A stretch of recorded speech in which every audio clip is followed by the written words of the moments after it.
Museum of Monaco. It's a huge building with several floors, standing since 1910 on the top of the cliff of the old town. It's been constructed for 11 years, and it's mainly leaning on pillars standing in the sea. It was established by Prince Albert I, who tried to find himself a kind of duty after his first unsuccessful marriage. He worked together with Professor Milne Edwards, the most famous representative of the newly formed branch of science. They were examining the sea currents and also executed deep-sea researches. The prince went on his first independent research in 1855 on his ship called Hirondelle. Soon he remarried and obtained a new ship named after his wife. With the Princess Alice, he could collect samples from 6,000 meters deep. During his expeditions, he planned to re-establish the museum to exhibit the research results. The aquarium on the ground floor of the building has 80 containers giving home for several thousand fishes and sea creatures.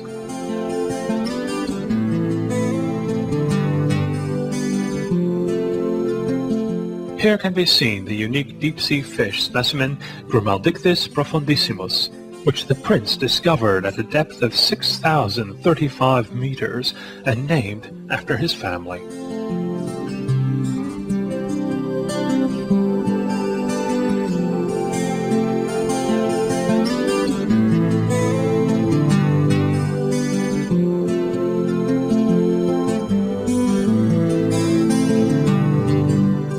The exhibited creatures are kept and fed in a natural medium.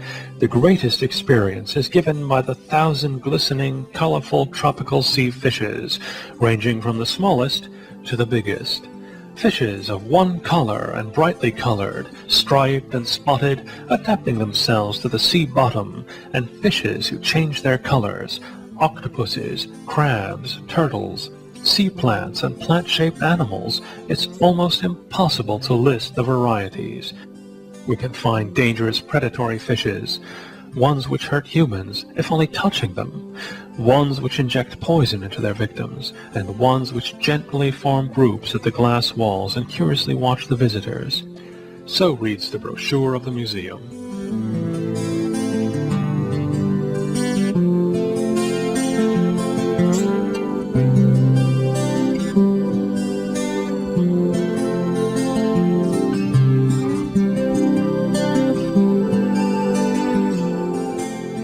There's also scientific work ongoing in the aquarium.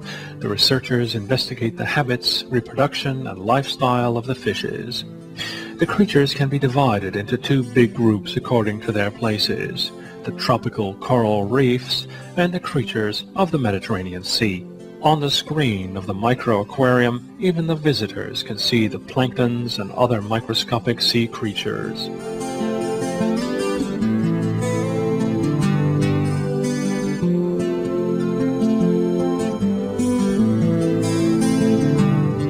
The museum occupies the two upper floors of the building.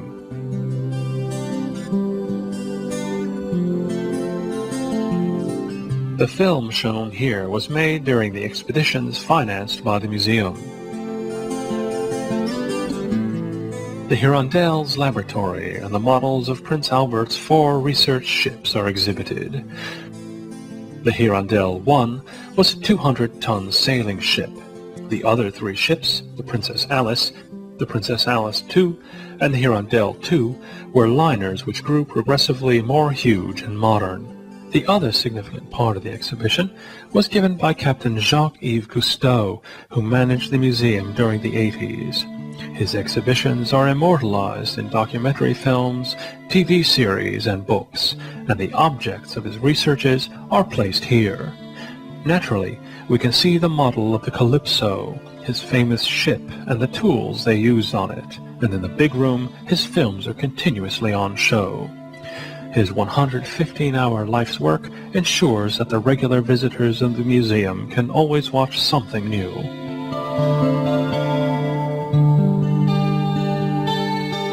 The only hobby of the young sailor Jacques Cousteau was film shooting.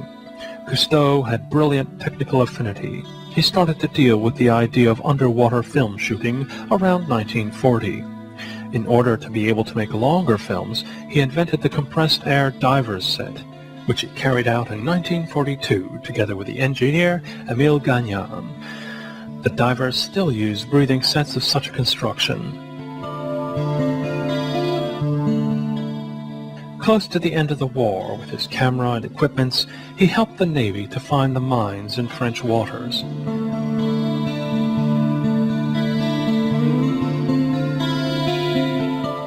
After the war, his research team did deep diving down to 90 meters.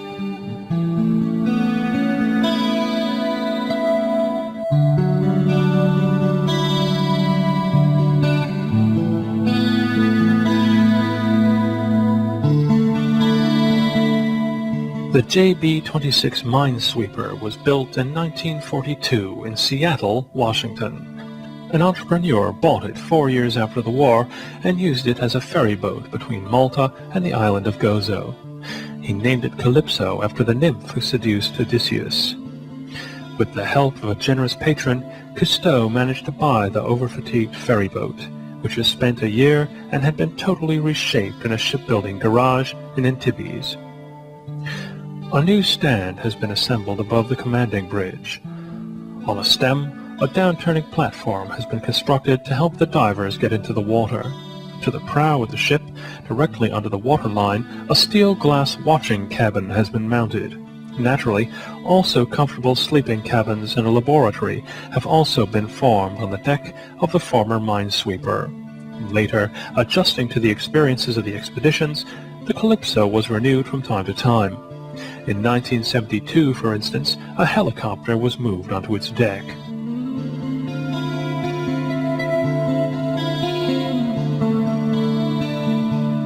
Despite more and more modern techniques in telecommunication and satellite means, the ship several times came to serious danger. Cyclones attacked them at the Philippine Islands. A huge ice covered the ship on the Antarctic that even its stability became risky. They ran aground at the Galapagos Islands, hit a sandbank on the Mississippi, and during the war between Israel and Egypt, they almost got torpedoed on the Suez Canal. However, the Calypso and its crew faced all dangers. They did their undertaken work, searched the seven seas, and reported in films and books all that they have found.